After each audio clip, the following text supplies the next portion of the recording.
이 땅을 향하네. 생명의 주인 날 움직이시네.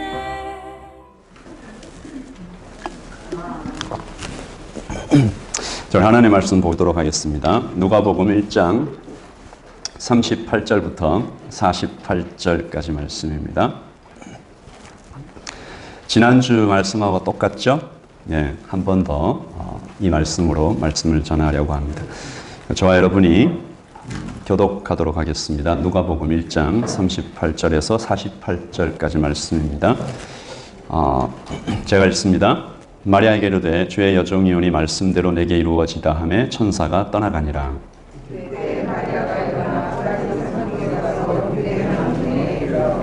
사가랴의 집에 들어가 엘리사벳에게 문안하니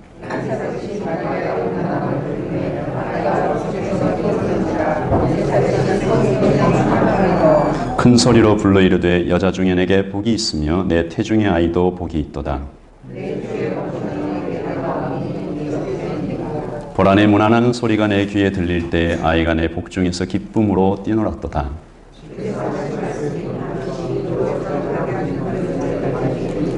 마리아에게 이르되 내 영혼이 주를 찬양하며 함께 읽을까요? 그의 여종의 비천함을 돌보셨습니다. 보라 이제 후로는 만세의 날을 복이 있다 일컬으리라. 아멘. 마리아가 이르되 주의 여종이오니 말씀대로 내게 이루어지기를 원합니다. 바랍니다. 믿습니다. 그래서 지난주에 고백 둘 기쁨 하나, 마리아의 두 가지 고백을 들었죠. 저는 주님의 종입니다. I am the Lord's servant. 그리고 또 하나 말씀대로 이루어지기를 믿습니다. Let it be with me according to your word. 그래서 우리도 똑같이 이렇게 하나님 저는 주님 앞에 종입니다. 그리고 또 하나 주님 말씀대로 이루어지기를 원합니다. 그리고 기쁨 하나는 뭐였죠? 소원이었습니다. 한번 저를 따라서 해주시겠습니까? 나는 하나님의 기쁨 되기 원합니다. 다 그 소원이 있으시죠? 그리고 하나님을 기쁘시게 해드리기 원합니다. 내가 하나님의 기쁨도 되고 하나님을 늘 기쁘시게 해드리는 소원으로 살게 해달라고 하나님께 기도했습니다. 이것은 언제나 돈을 벌고 있을 때에도, 돈을 잃고 있을 때에도, 시험에 합격했을 때에도, 또 떨어졌을 때에도, 건강하고 힘차게 우리의 건강을 돌봐주셨을 때에도, 피곤하고 병들었을 때에도 모든 순간에 하나님을 기쁘시게 해드리는 삶으로 살아가시기를 예수님의 이름으로 축복합니다. 아멘. 오늘 이 마리아가 이 고백을 하나님께 드리고 나자마자, 그 다음에 천사가 떠나가자마자 마리아가 급히 어디론가 갑니다. 오늘 말씀해 보시면 서둘러 갑니다. 산골 유대 한 동네로 들어갔다 돼 있거든요. 39절 한번 보시죠. 이때에 마리아가 일어나 빨리 산골로 가서 유대 한 동네에 이르렀다. 여러분 거기에 누가 있길래 거기에 이렇게 빨리 갔을까? 엘리사벳이라는 분이에요. 마리아 친척입니다. 왜 갔을까? 마리아는 왜 임신한 몸으로 급히 그녀에게 달려가듯이, 그리고 사도는 누가복음에 왜 이렇게 이 만남을 자세하게 기록해 놓았을까? 그렇다면 우리에게 이 만남을 통해서 하나님께서 뭔가 중요한 것을 이야기해 주고 싶으셨을 건데, 오늘 우리는 이 말씀을 통해서, 이 만남을 통해서 하나님께서 우리에게 큰 교훈을 주시리라고 믿습니다. 마리아가 급히 가서 만난 엘리사벳에 대해서 좀 한번 살펴보십시다. 그녀는 명문가의 자녀입니다. 대제사장 아론, 그 아론 가문의 출신인데요. 그녀의 남편도 제사장 가문입니다. 그러니까 지금으로 치면 이때 이제 신앙의 명가라고 부를 수 있는 데인데, 그때는 이스라엘이 하나의 큰 교회 같은 곳이니까 신앙의 명가가 곧 명문가입니다. 그러니까 엘리사벳도 명문가의 자녀, 그리고 사가랴도 명문가의 자녀. 그러니까 그녀의 이름도 이 지을 때 굉장히 멋있게 지었어요. 이 엘리사벳이라는 이름은 하나님의 약속이라는 뜻이고, 남편 사가랴는 하나님께서 기억하신다. 둘이 합치면 하나님은 약속을 기억하신다. 천생연분이죠. 멋지고 아름다운 결혼이었을 것이라고 우리가 충분히 생각해 볼 수 있습니다. 신앙의 명가끼리 만나서 축복된 결혼을 했을 때 그날의 결혼식의 분위기가 어땠을지 우리는 충분히 알 수 있습니다. 이름처럼 이제 우리 둘 이름 합치면 하나님의 약속을 기억하고 기다리는 건데 오실 메시아를 기다리면서 우리 그렇게 경건하고 신실하게 하나님 앞에서 하나님의 기쁨 내며 살자라고 두 손 잡고 약속했을 거예요. 이렇게만 보면 이 두 분이 참 부러워요. 굉장히 좋아 보여요. 그런데 그녀에게 그때부터 결혼식이 시작되는 날부터 계속 큰 아픔이, 고통이, 고민거리가 생기기 시작했습니다. 이것 때문에 그녀는 결혼 생활 내내 엄청난 고통을 받게 되었는데 남편이 이름과는 다르게 대제사장 가문인데 뭐 바람을 피웠나? 아니면 남편이 굉장히 겉으로 다른 데 가서는 되게 잘하면서 집에 들어와서는 이렇게 폭력을 휘두르는 뭐 그런 남편인가? 아니면 책임을 다하지 않는가? 아닙니다. 둘 사이에 아기가 생기지 않는 거예요. 여러분 지금도 이 둘 사이에 아기가 생기지 않으면 참 많이 아파하고 기도하고 이렇게 고민하는 분들이 있잖아요. 성경에 살펴보면 자녀가 없어서 고통받았던 여인들이 몇 명 나오는 것을 좀 볼 수 있습니다. 유대 전통 사회에서 아기를 낳지 못한다라는 것은 지금과는 상상할 수 없는 아픔과 고통인데 이 사람들이 이렇게 생각했어요. 자식은 하나님께서 우리에게 주시는 기업이고 축복이다. 그러니까 자식이 없는 것은 수치다. 심지어 하나님께 죄를 지어서 저 사람들 벌 받는 거다. 이렇게까지 생각했습니다. 당시 유대 랍비들이 이 사람은 반드시 하나님 앞에서 쫓아내야 된다라고 하는 7가지 리스트를 만들었습니다. 그 리스트 중에 유대인이면서 아내가 없는 사람 쫓아내라. 아내가 있으면서도 유대인이면서도 자식이 없는 사람은 유대인들 가운데 쫓아내야 된다. 이런 정도로.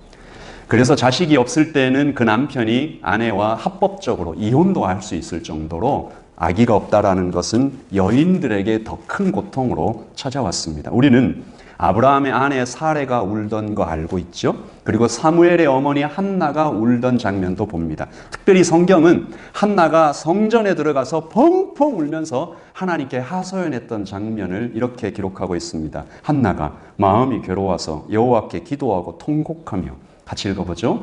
서원하여 이르되 만군의 여호와여 만일 주의 여종의 고통을 돌보시고 나를 기억하사 주의 여종을 잊지 않으시고 주의 여종에게 아들을 주시면 내가 그의 평생에 그를 여호와께 드리고 삭도를 그의 머리째 대지 아니하겠나이다. 아기가 태어나게만 해주시면 그 아기 그냥 하나님께 드리겠다. 울면서.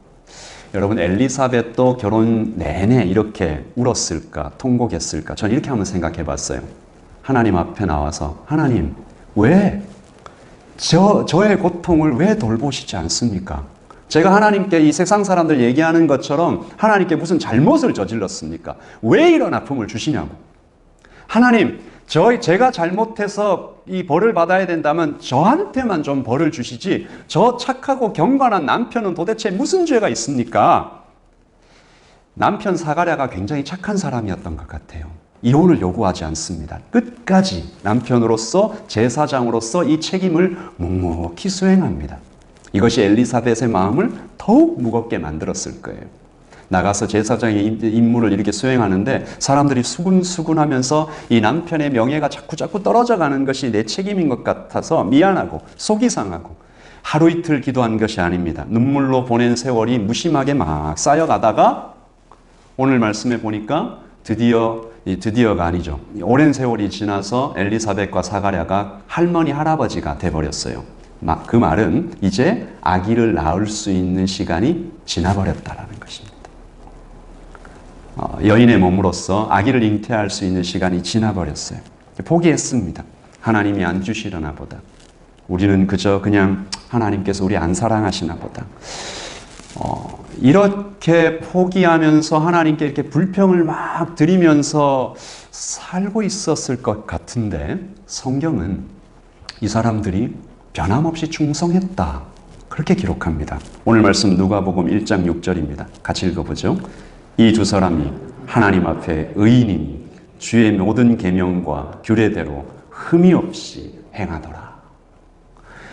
기도를 들어주시지 않는 하나님 앞에 흠이 없이, 이해할 수 없는 하나님 앞에 충성하며 그 하나님을 계속 사랑하고 끝까지 섬기는 것이 쉬웠을까? 그날도 변함없이 사가랴가 이 나이든 몸으로 하나님을 섬기러 성전에 들어갔습니다. 그러다가 거기서 누구를 만나죠? 천사를 만납니다. 그리고 어디선가 여러분이 다 본 듯한 장면이 펼쳐지죠. 천사가 그에게 이르되 사가랴여 무서워하지 말라. 너의 간구함이 들린지라. 내 아내 엘리사벳이 내게 아들을 낳아주리니. 여러분 누구하고 좀 닮았어요? 어떤 장면이랑 좀 비슷해요? 마리아에게 천사 나타난 장면과 좀 비슷하지 않습니까? 이 사가랴가 이 천사의 방문을 너무 깜짝 놀래가지고 감히 천사의 방문에 잘 못 믿겠습니다라고 얘기했다가 한동안 벙어리가 되는 일이 생길 정도로 천사가 나타나서 기적적인 잉태를 알려주는 마리아와 참 많이 닮았습니다.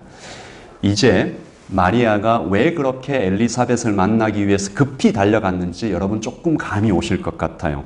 마리아가에게 천사가 나타났을 때의 기록을 좀 살펴보면 여섯째 달에 천사 가브리엘이 하나님의 보내심을 받아 갈릴리 나사렛이라는 동네에 가서 다윗의 자손 요셉이라는 사람과 약혼한 처녀에게 이르니 그 처녀의 이름은 마리아라. 여섯째 달 이렇게 기록하고 있죠. 여섯째 달. 언제부터 6개월 지났다는 거예요? 1월부터 6개월 지났다는 거 아닙니다. 엘리사벳이 아기를 잉태한 지 6개월이 지난 후에 마리아에게 천사가 찾아왔다. 그 기준점이에요. 마리아에게 천사가 나타났을 때 결혼도 하기 전에 아기가 태어날 것이다 라는 무시무시한 소식을 전했을 때 그것이 하나님의 뜻이라는 걸 알았을 때 마리아 입에서 주의 여종이오니 주의 말씀대로 될 것입니다 라고 말하자마자 그리고 천사가 떠나자마자 마리아 마음속에 어떤 한 뜨거운 소원이 엘리사벳 만나봐야 되겠다. 이 소원이 확 올라온 것입니다. 나를 이해해 줄 사람 그녀밖에 없다. 이것은 천사가 콕 집어서 하나님께서 친히 주선해 주신 신비스러운 만남 같은 것이었어요. 1장 36절 읽어볼게요. 보라, 내 친척 엘리사벳도 늙어서 아들을 배었느니라. 본래 임신하지 못한다고 알려지니가 이미 6살이 되었나니. 37절 같이 읽을까요? 대저 하나님의 모든 말씀은 능하지 못하심이 없느니라. 아멘. 마리아에게 엘리사벳을 소개한 것이죠. 나의 기적은 이미 이 땅에 베풀어졌다. 여러분, 고개를 들어서 옆, 뒤, 좌우를 한번 돌아보세요. 기적을 살고 계신 분들이 있어요. 하나님의 기적 속에 살고 있는 분들이 있어요. 하나님께서 이 사람을 통해서 하나님의 일을 이루어 나가고 계신 분들이 옆에 계시다고요. 근데 왜 자꾸 웃으세요? 아닌 것 같은데 이러신 분들 없으시죠? 엘리사벳을 하나님께서 예비해 놓으셨어요. 마리아가 막 불안해 두근두근하고 그런 마음이 있을 때 하나님은 이미 기적을 행하셨다고. 그렇습니다. 그러므로 엘리사벳의 잉태는 미뤄진 것이 아니에요. 딱 그날을 위해서 하나님이 준비해 오신 거예요. 마리아의 잉태를 위해서, 메시아의 탄생을 위해서 수개월 전부터, 아니 몇 년 전부터 그렇게 기다려온 것입니다. 엘리사벳보다 더 이해하기 힘든 잉태를 그렇게 경험하게 될 마리아를 위로할 사람으로, 용기 줄 사람으로, 확증해 줄 사람으로 엘리사벳은 그렇게 다듬어져 왔던 것입니다. 그런데 왜 엘리사벳일까요? 왜 엘리사벳을 하나님이 선택하셨을까요? 맡길 만한 사람이었기 때문입니다. 저를 한번 따라서 해주시죠. 그럴 만한 사람에게, 믿을 만한 사람에게, 맡길 만한 사람에게. 네, 하나님은 그렇게 그런 하나님의 사람에게 위대하고 어렵고 이해하기 힘든 그런 임무를 맡겨주셨습니다. 여러분 한번 오른손 한번 다 들어서 보시겠어요? 다? 자, 이제 손 드셨으니까 여러분들 이제 하나님의 사람입니다. 자, 저를 따라 주십니다. 하나님, 제가 맡길 만한 사람입니다. 제가 그럴 만한 사람입니다. 제가 믿을 만한 사람입니다. 하나님의 임무를 맡겨주십시오. 아멘이십니까? 아멘. 네, 손 내려주십시오. 이제 다 손 드셨습니다. 엘리사벳을 하나님께서 선택하셔서 그렇게 귀하고 그렇게 위대하고 그렇게 어렵고 그렇게 이해하기 힘든 사명을 맡겨 놓으시고 나서 그 다음에 만남이 이루어집니다. 신비롭고 감격적인 마리아가 이렇게 막 달려오죠. 오늘 이 누가복음을 보면 이 사도가 그녀의 방문을 아주 숨가쁘게 기록하고 있는 것을 우리가 볼 수 있는데, 이때에 마리아가 일어나 빨리 산골로 가서 유대 한 동네에 이르러 사가랴의 집에 들어가 엘리사벳을 문안하니, 이 동사들을 겹쳐서 막 쓰고 있죠. 일어나, 빨리, 가서, 이르러, 들어가, 문안하니, 이렇게 쓴 거예요. 마리아의 심장이 막 빨리 뛰는 것 같은 소리가 여기까지 들립니다. 그래서 이어지는 역사적인 만남에 성령께서 바로 이때다라고 사인까지 주십니다. 마리아가 인사했을 때 어떤 일이 일어났다고요? 복중의 아이가 막 뛴다.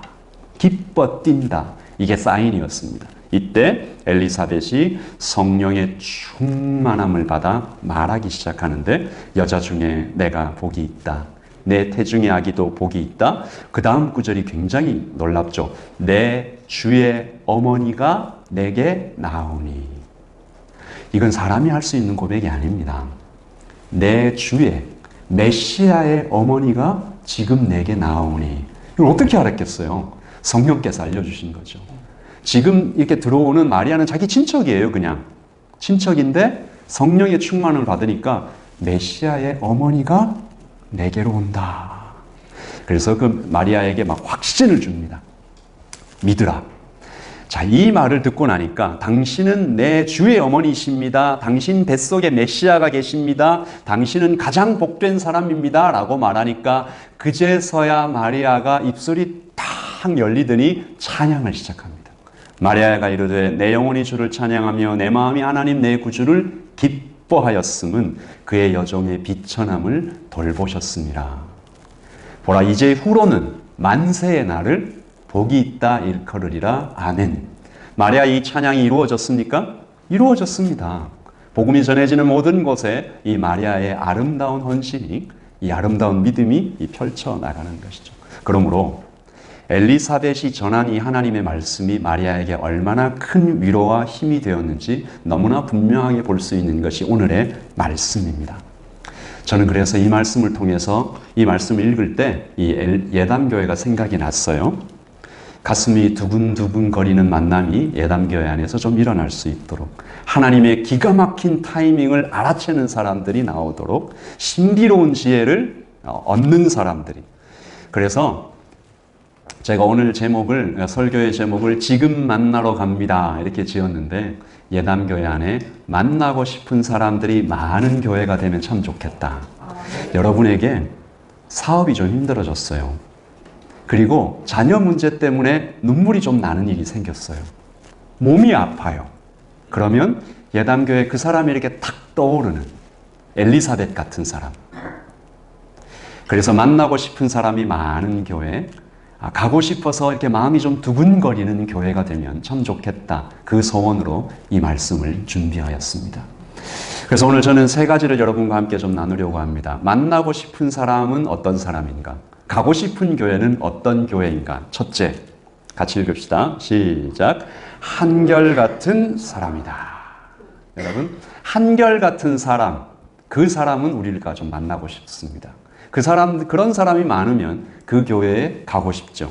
이해할 수 없는 하나님, 침묵하시는 하나님, 내 고통을 빨리 해결해 주시지도 않는 하나님을 오늘도 섬기러 나가는 사가랴의 뒷모습, 그리고 그 오랜 시간 동안 나에게 아기를 주지 않으시는 그 하나님을 끝까지 섬겨가는 엘리사벳, 저는 그런 사람이 예담교회에 많이 있기를 예수님의 이름으로 축복하고 또 소망합니다.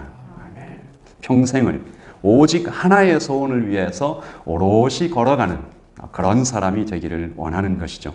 지난 수요일에 충성에 대해서 말씀을 전하면서 제사장 시므온이라는 분 소개해드렸던 것 같은데, 그분이 이렇게 계속 하나님 앞에서 잘 섬기다가 예수님을 딱 만나고, 아기 예수를 만나고 그 아기 예수를 품에 안으면서 이렇게 기도를 했죠. 누가복음 2장 28절입니다.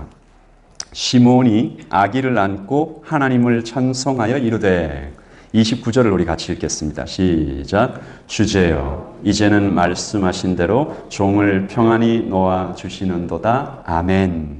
하나님 이제는 말씀하신 대로 이 종이 드디어 이제 평안히 눈을 감을 수 있게 되었습니다. 여러분 여기 이제 청소년들도 계시고 청년들도 계신데 여러분 이 소원을 여러분 지금 나이 때부터 한번 품어보세요. 내가 하나님의 기쁨이 되는 삶, 하나님께 끝까지 충성되는 삶, 하나님을 향해서 오롯이 한 길만을 걸어가다가 여러분께서 어느 날 주님 앞에 하나님 앞에 다 가는 그날 이 침상에 누워서 목숨이 이렇게 숨결이 이렇게 끊어져 가는 그것을 느끼면서 주님 말씀하신 대로 주님을 향하여 한 길을 쭉 달렸다가 이제 이 종은 평안히 눈을 감을 수 있게 되었습니다. 그렇게 생의 마지막에 이런 고백드리며 주님 만나러 갈 수 있게 해달라고 소망하는 것입니다. 아멘이십니까? 여러분 사가랴도 이런 충성을 가졌습니다. 그는 헤롯 대왕이 통치할 때 제사장이었는데 헤롯이 얼마나 폭군이었냐 하면 자기 마음대로 뜻대로 되지 않으면 다 죽여요. 헤롯 대왕이 자식과 아내, 장모와 처남과 삼촌까지 다 죽인 잔인한 왕이라고 기록되어 있습니다. 그러니까 이분은 제사장들도 자기 마음대로 막 세웠거든요. 그러니까 당시 성전에서 일하던 제사장들은 그러면 어떤 사람으로 채워졌겠습니까? 왕 말 잘 듣는 사람, 정치 권력에 빌붙어서 사는 사람, 장사꾼과 정치꾼으로 성전이 꽉 채워져 있는 거죠. 사가랴는 이때를 살았습니다. 캄캄한 어둠 속 짙은 안개 같은 나날을 살았어요. 경건한 사람이 어디 있나? 충성스러운 사람을 어디 있나? 아무리 찾아도 보이지 않는 그때에 살았던 사가랴. 나라는 빼앗기고 종교 지도자들은 썩어 빠진 시대에 하나님께서 이스라엘을 막 두루 찾으시다가 메시아가 오시기 전에 마리아를 이해해주고 위로해주고 확증해줄 하나님의 사람이 어디 있을까 이렇게 막 찾다가 발견된 사람이 사가랴와 엘리사벳이었습니다. 그래서 학자들이 이들을 어둠 속의 새벽별 같은 존재다라고 말했어요. 모든 사람들이 끝났어. 하나님 더 이상 응답 안 해. 네 자신을 봐. 하나님이 너 사랑하면 이렇게 오랫동안 악이 안 주시겠어? 끝났어. 포기해. 라고 말할 때 개인적인 아픔까지 끌어안고 묵묵히 충성의 길을 걸었던 이들처럼 충성스러운 시몬, 안나, 사가랴, 엘리사벳, 메시아 소망이 계속 있어졌던 것입니다. 우리 예담교회 모든 성도들에게 한번 이 소원을 그리고 이 다짐을 함께 나누기를 원합니다. 한결같은 사람으로 2020년을 사시는 여러분 되시기를 원합니다. 평생을 한결같기를 소원합니다. 누군가가 이런 말을 했어요. 여러분 많이 들어보셨을 거예요. 아, 그 사람 술만 안 마시면 참 괜찮은 사람인데. 들어보셨죠? 아, 그 사람 한 번씩 화만 안 내면 참 괜찮은 사람인데. 아, 그 사람 옆에서 누가 이렇게 건드리지만 않으면 참 괜찮은 사람인데. 아닙니다. 그 사람은 좋은 사람이 아니에요. 좋은 사람은 화가 났을 때도 선을 넘지 않습니다. 동의하십니까? 좋은 사람은 술을 마셔도 실수하지 않는 사람입니다. 자, 이렇게 얘기하면 아, 술 마셔도 실수만 안 하면 되는구나 이렇게 생각하실까 봐 조금 걱정이 되긴 하는데 여러분 물론 우리 누구나 실수할 수 있죠. 넘어질 수 있죠. 그러나 우리가 바라보고 닮기 원하는 좋은 사람은 예수님 닮은 사람은 한결같은 사람은 뺨을 맞고 손발이 못이 박혀도 온유함을 잃지 않는 사람이죠. 우리의 기준은 거기에 있어야 되죠. 술 조금 마신다고 조금 화났다고 이게 변해버리는 화나지 않았을 때만 좋은 사람을 우리의 기준으로 삼을 수는 없다라는 것입니다. 한결같은 사람은 그런 사람이 아닙니다. 형편이 좋을 때만 충성하는 사람을 우리의 모범으로 삼을 수는 없는 것입니다. 여러분 엘리사벳과 사가랴가 참 한결같았어요. 그래서 하나님은 이 충성의 사람들을 참 귀하게 보셔서 그 부부에게 아기를 낳게 해주시는데 그 아기가 누구예요? 예수님께서 보시고 그 사람을 보시고 사람 중에 태어난 사람 중에는 사람으로 태어난 사람 중에는 가장 큰 자다라고 칭찬해 주셨던 세례자 요한입니다. 놀라운 축복을 받았죠. 아들을 주신 것만 해도 감사한데 별처럼 빛나는 자녀를 선물해 주시는 하나님의 은혜인 것이죠. 그래서 오늘 우리도 이 예배를 드리면서 꿈을 꿉니다. 내가 서 있는 이 자리에서 주님 한결같은 사람 되기 원합니다. 작지만 꺼지지 않는 불꽃을 밝히는 사람 되기를 원합니다. 우리 이 마음으로 갈라디아서 1장 10절 같이 한번 읽고 그 마음으로 우리 찬양 한 곡을 하나님께 드리기를 원합니다. 같이 읽으십시다. 시작. 이제 내가 사람들에게 좋게 하랴 하나님께 좋게 하랴 사람들에게 기쁨을 구하랴 내가 지금까지 사람의 기쁨을 구하는 것이었다면 그리스도의 종이 아니니라. 아멘. 하나님만 기쁘시게 해드리는 충성의 사람으로 2021년을 살아가시기를 다시 한번 꿈꿉니다. 찬양 중에 이런 가사가 있어요. 안개가 날 가리워 하나님께를 향한 믿음이 잘 보이지 않을 때. 이 후렴 가사 참 아름답더라고요. 주님은 산 같아서. 한결같은 주님을 우리가 바라볼 때 우리도 그 한결같은 사람이 될 수 있겠다라는 생각이 듭니다. 우리 가사를 좀 보시면서 이 소원으로 찬양할까요?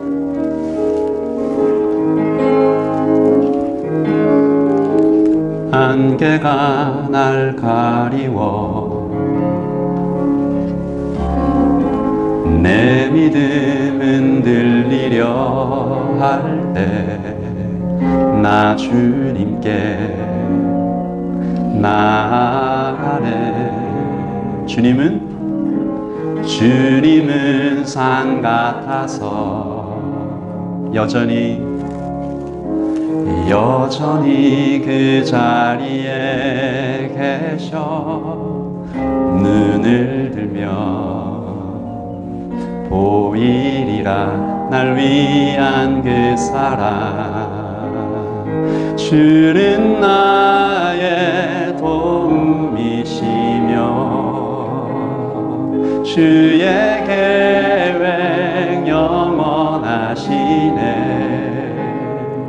주의 위엄 앞에 믿음으로 순종해 예배드리리. 주님께서 날 이끄시며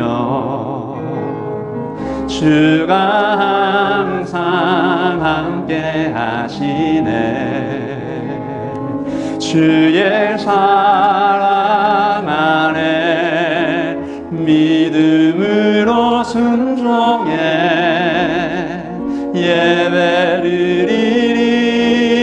예배드리리 영원히.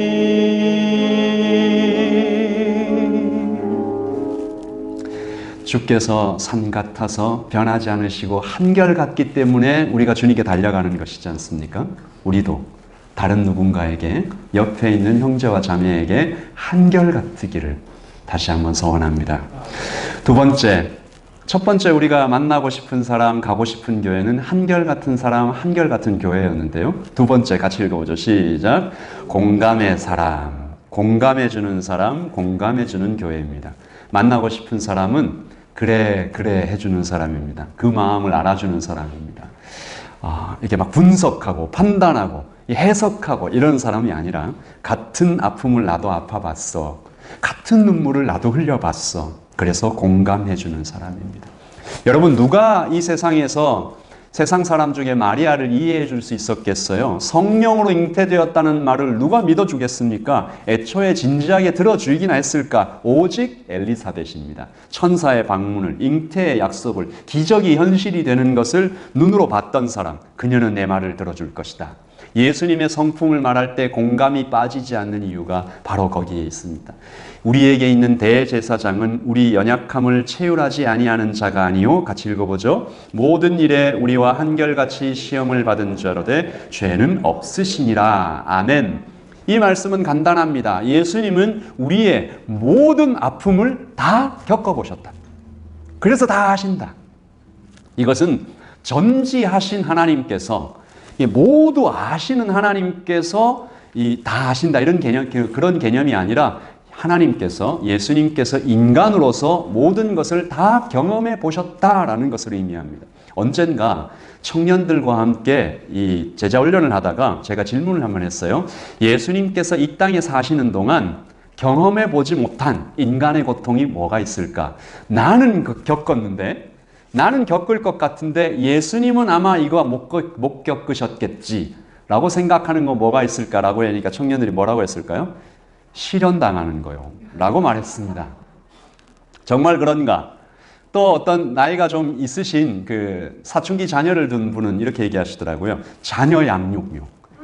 예수님 사춘기 딸 안 키워보신 것 같아요. 그래서 그 엄마의 마음은 모르실 거야. 이렇게 얘기했습니다. 여러분 어떻게 생각하시죠? 그것은 예수님을 너무 모르는 것입니다.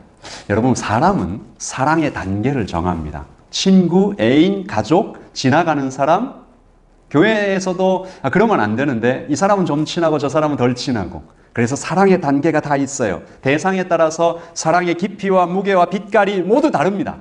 그런데 예수님은 달라요. 제자들을 예수님이 사랑했다라고 얘기했을 때 예수님은 제자를 스승으로서만 사랑하신 것이 아닙니다. 예수님은 제자들에게 아버지셨고 친구이셨으며 가슴 찢어지는 사랑을 하는 연인끼리의 사랑보다 더 진한 사랑으로 제자들을 품으셨어요. 그러므로 그들이 예수님을 배신했을 때 주님은 실현당하셨습니다. 자녀가 저 이제 아빠와 저 이제 엄마와 인연을 끊습니다 라고 가슴에 못을 확 박고 떠나가는 것 같은 그런 고통을 예수님은 겪어보셨어요. 그러므로 주님은 우리의 모든 아픔에 공감해 주시는 분입니다. 그리고 그 주님을 따라서 그런 성도들이 여기에 있을 때 그래 나도 당신의 아픔에 공감해요. 알아요. 그러면서 이렇게 품어주는 사람이 있을 때 우리는 그 사람 만나고 싶은 거죠. 그런 교회에 가고 싶은 거죠. 지난 목요일에 제가 충현교회에서 부흥회를 인도하면서 이 찬양을 교회와 함께 부르면서 정말 큰 은혜가 있었는데요. 찬양 제목도 그래요. 공감하시네. 가사가 이렇게 돼 있어요. 혼자서만 세상을 사는 것처럼 주가 참 멀어 보이기만 할 때 우리는 누구를 바라보아야 하나? 공감해 주시는 주님을 바라보아야 하네. 혼자서만 세상을 사는 듯이 다시 부르겠습니다.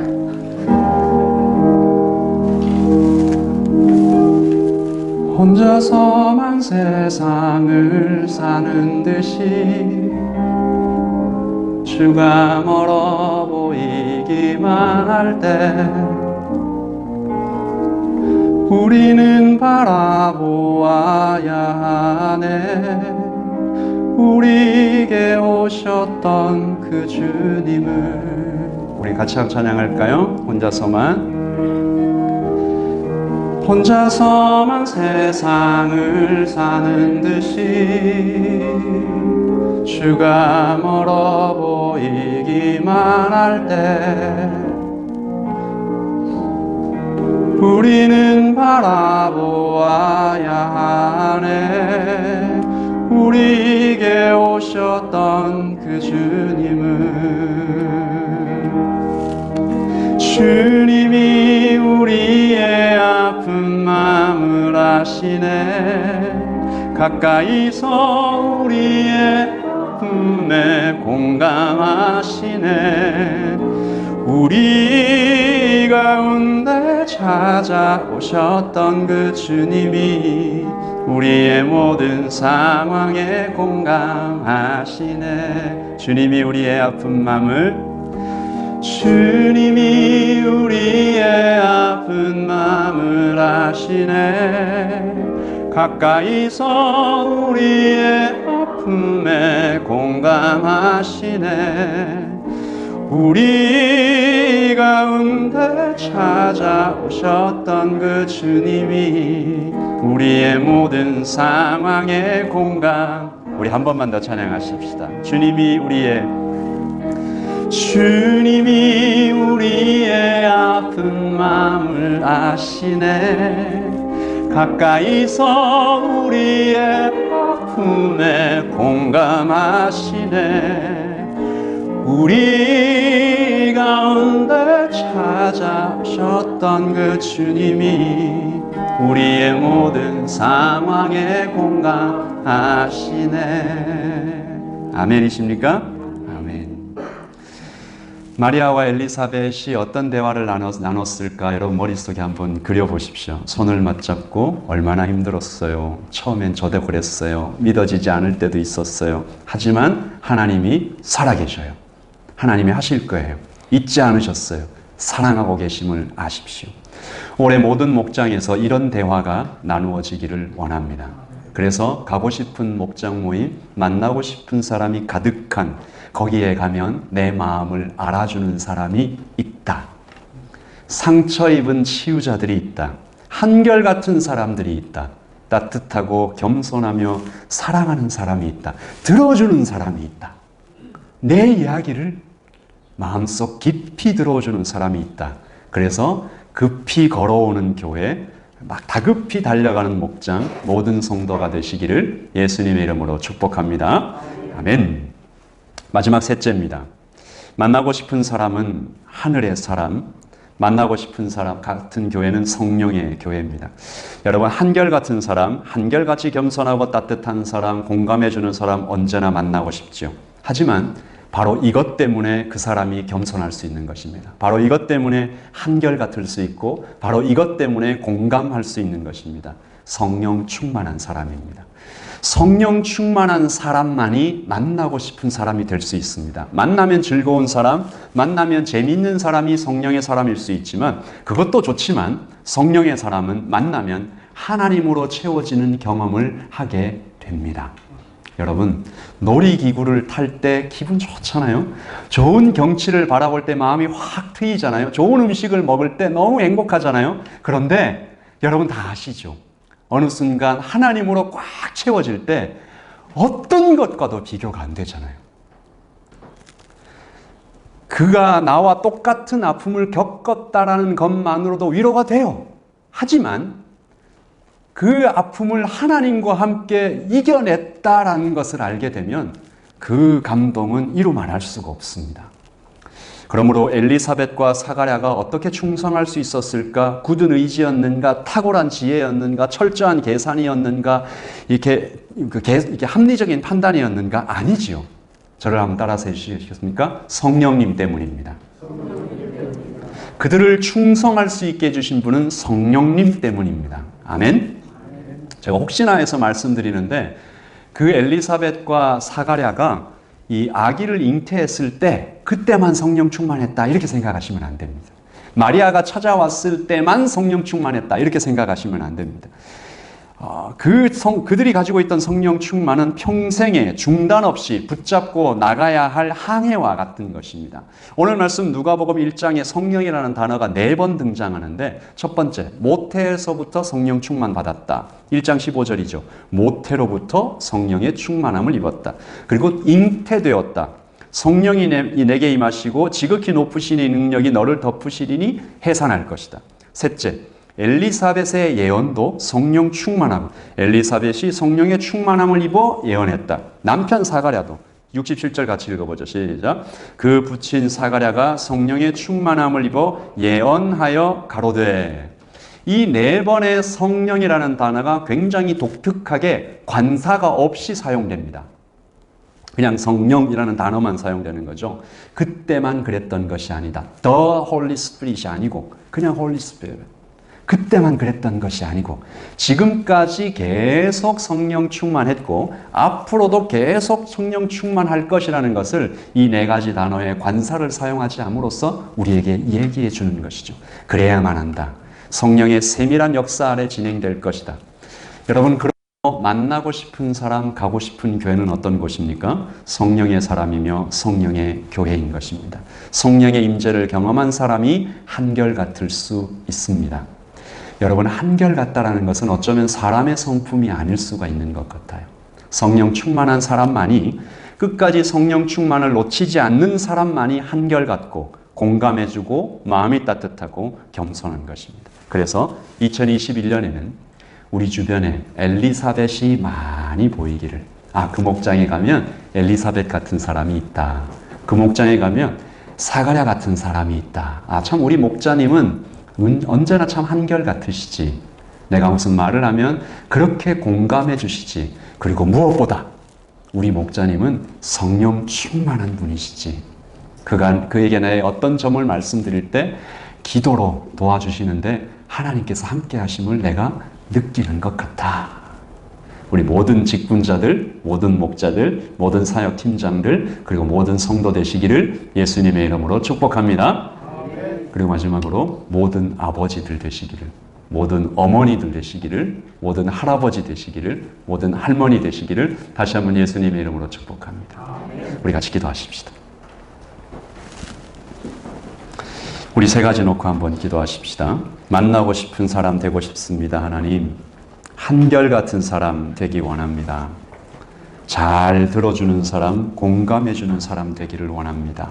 그러나 무엇보다 하늘의 사람, 성령의 사람 되기를 원합니다. 주님 도와주십시오. 하나님, 허무한 시절, 깊은 한숨 내쉴 때, 억눌렸던 것, 자유함이 없을 때에도 성령님 계시면 내가 한결같을 수 있겠습니다. 성령으로 충만케 채워주시면 공감의 사람 될 수 있겠습니다. 자유 있겠습니다. 성령님 우리를 충만케 해주십시오. 같이 기도하겠습니다. 기도하십시다.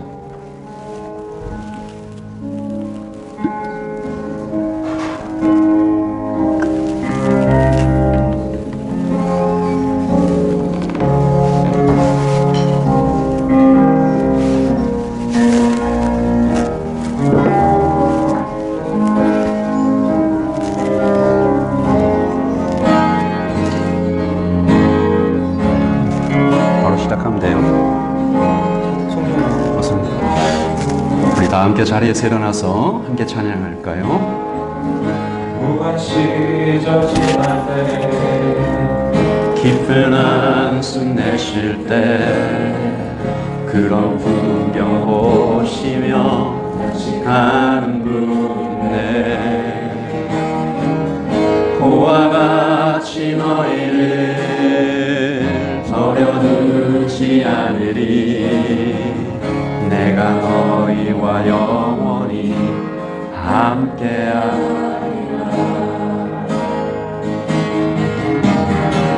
성령이 오셨네, 성령이 오셨네, 내 주에 보내신 성령이 오셨네.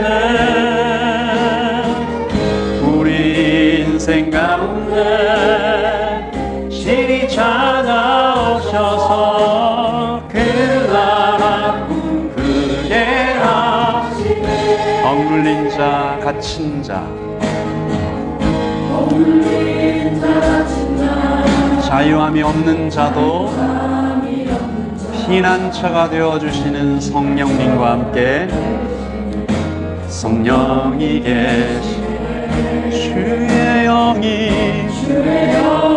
계신 곳에 참 자유 진리의